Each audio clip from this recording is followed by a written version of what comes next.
Jadi kalau sampean sudah jarang baca Fatihah itu berarti sudah bagian dari kemenangan apa? Iblis.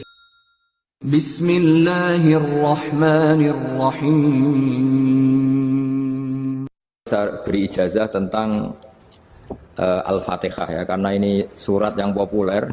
Kalau saya ijazahi Quran 30 juz pasti sampean nggak hafal. Ya saya baca tentang Fatihah ya, karena sampean pasti sering baca Fatihah. Supaya apa sekaligus jadi jimat lah gitu. Jadi kalau kamu sering di jalan-jalan yang mungkin sepi atau mungkin kan tidak semua teman Grab itu nasibnya bagus ya, yang di Semarang Jogja. Mungkin yang di Kalimantan di Papua kan ada yang 10 kilo gak ketemu rumah, ya kan? Ya lihat di TV-TV itu kan kasihan penumpangnya kuwekar preman tuh kan. Ini makan orang enggak kan gitu. Kan ujiannya dua. Kalau penumpangnya cantik itu ya kecoba syahwat, kalau preman takut. Jadi orang itu selalu ujian itu. Sing sedengan itu kan jarang orang itu. Jadi hidup itu memang semuanya ujian. Liyabluwakum ayyukum ahsanu amala. Makanya saya sering ditanya oleh teman-teman, Gus, nah ujiannya kenal wong wedok elek piye sama, kenal wong ayu ujiane syahwat, kenal wong elek ujiane ngenyek, itu sama-sama dosa. Syahwat ya dosa, ngenyek juga dosa. Tak bacakan supaya sampean tahu keramatnya bismillah. Nah, sebelum saya bacakan bismillah Fatihah, tak beritahu tentang ilmu tafsirnya karena ini penting sekali. Fatihah itu dawuhnya Allah, tentu itu dawuhnya Allah. Saya ulang lagi, itu kalamullah. Tapi yang sudah diberikan kesampaian ke kita semua.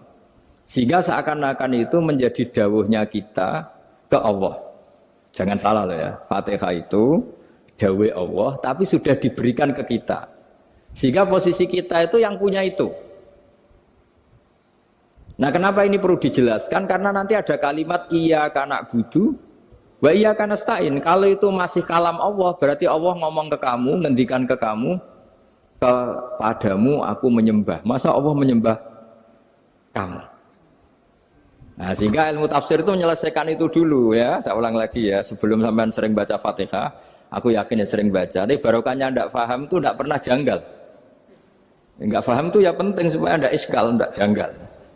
Sebetulnya di kalimat itu ada yang janggal. Kalau Fatihah itu kalimatnya Allah atau kalam Allah, bagaimana dengan kata-kata iyyaka na'budu? Masa Allah ngendikan ke kita, kepadamu kami menyembah.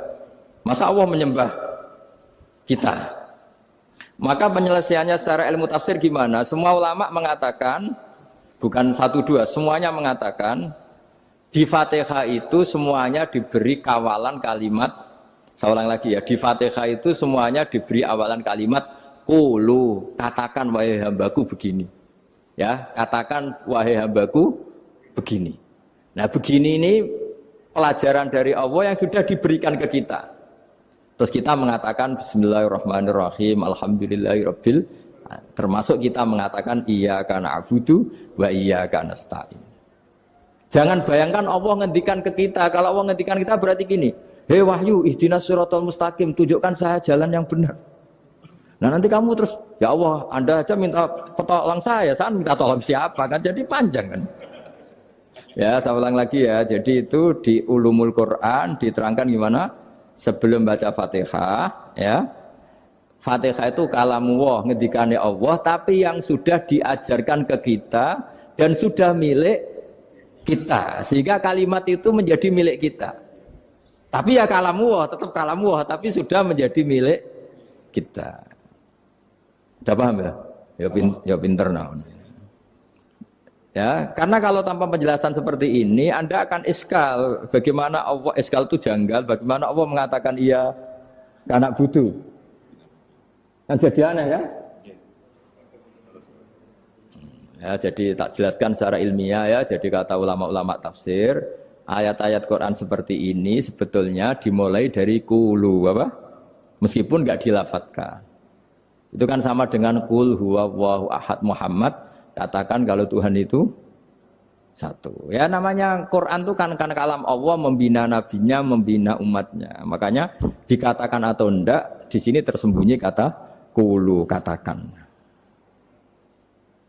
Ya. Jadi ya ibarat apa itu? Kamu ngajari anak kamu lah. Le, panggil jenengan bapak kula. Itu maksudnya anak itu kalimat itu kalimat kamu, tapi kamu ajarkan ke anak kamu. Terus anak kamu bilang, Pak jenengan bapak kulo. Nah, ketika kamu mengatakan jenengan bukan kamu mengatakan jenengan anakku, berarti anakmu itu bapakmu kan lucu kan. Anak kamu ajari jenengan bapak kulo. Kamu engkau bapak saya.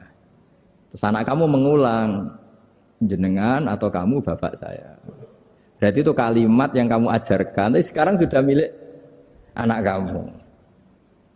Kalau itu kalimat kamu kan lucu, masa anak kamu bilang bapak. Ini cerita dramatisnya surat Al-Fatihah. Qala Abu Hurairah radhiyallahu anhu inna iblisa ranna khina unsitat Al-Fatihah. Jadi iblis itu begitu kesakitan.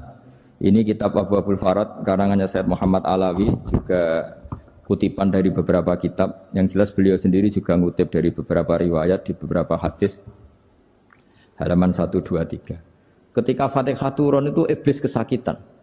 Kayak orang sakit gigi lah, tersiksa sisanya karena turunnya surat apa? Al-Fatihah. Artinya kalau Anda baca Fatihah dijiwai, maka Anda melemahkan setan, melemahkan iblis. Wa qala Mujahid khina unzilat Fatihatul Kitab ronna fastama indahu asyayatin. Jadi ketika Fatihah itu turun, iblis itu terkapar lah kira-kira. Sampai dijenguk banyak setan.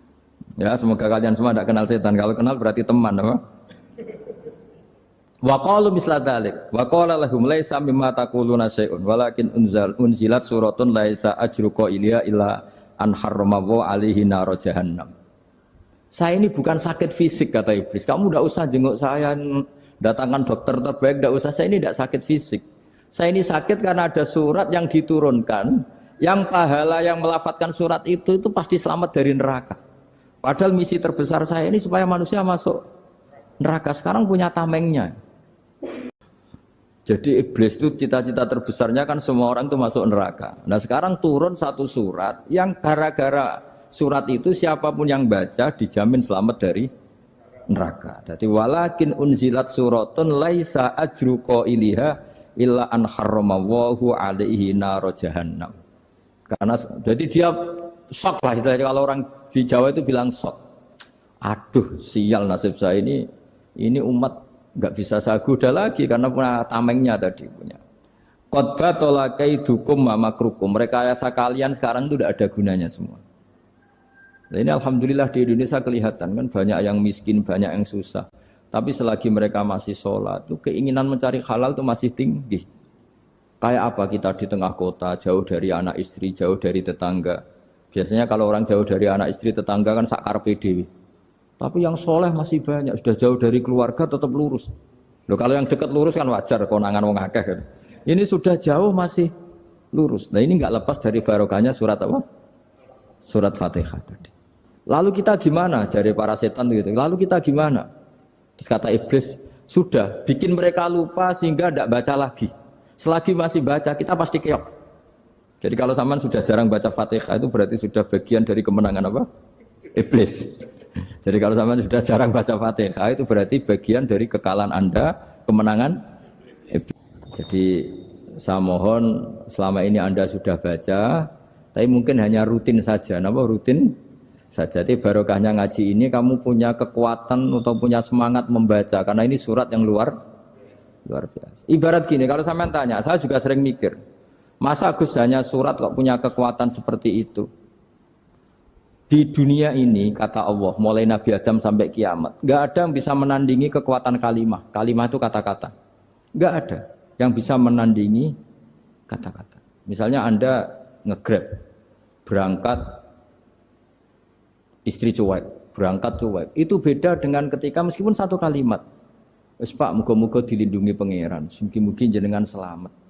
Itu menjadi teduh dan semangatnya luar biasa karena kayak mendapat support. Jadi kira-kira kalimat itu hubungannya kita dengan Allah, Fatihah itu seperti itu. Kamu melafadzkan satu kata-kata yang dibenarkan langit bumi, dibenarkan aras, dibenarkan malaikat, dibenarkan semua penghuni di dunia ini. Sehingga itu efeknya luar biasa. Makanya kadang-kadang orang itu tanya sama kiai, ijazah lafadz ini gunanya apa sih? Itu ijazah-ijazah itu untaian kata-kata, yang kata-kata ini dibenarkan langit dan bumi dan aras dan para malaikat, sehingga efeknya itu luar. Nah ibarat seperti itulah, kamu melafadzkan Fatihah itu melafadzkan kata-kata yang dibenarkan Allah dan Rasul dan semua malaikat, semua penghuni langit, maka ini efeknya pasti luar. Nah di sini lah orang-orang dulu itu tahu keramatnya itu, sehingga ketika melawan Belanda, melawan Jepang dulu itu kalimat-kalimat itu menjadi mantra yang luar biasa. Doa lah, doa yang luar biasa.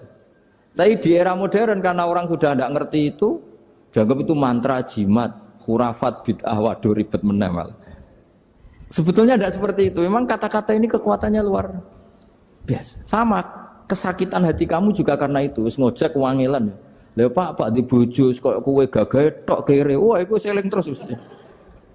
Padahal kalimat itu kan tidak melukai secara fisik, tapi apa kerjanya sesuk sarah-sarasen. Karena terus dengan pengadilan seperti itu kan, ngapain kerja demi perempuan yang seperti ini. Lagi-lagi kata-kata ini luar. Nah bayangkan kalau kata-kata itu adalah kalimat yang diajarkan Allah lewat Rasulnya, lewat malaikat Jibril. Kayak apa kekuatannya itu? Nah kira-kira Fatihah itu gitu. Kalimat yang baik, kalimat thayyibah diajarkan oleh Allah dan Rasul. Kayak apa kira-kira kekuatannya? Pasti luar biasa.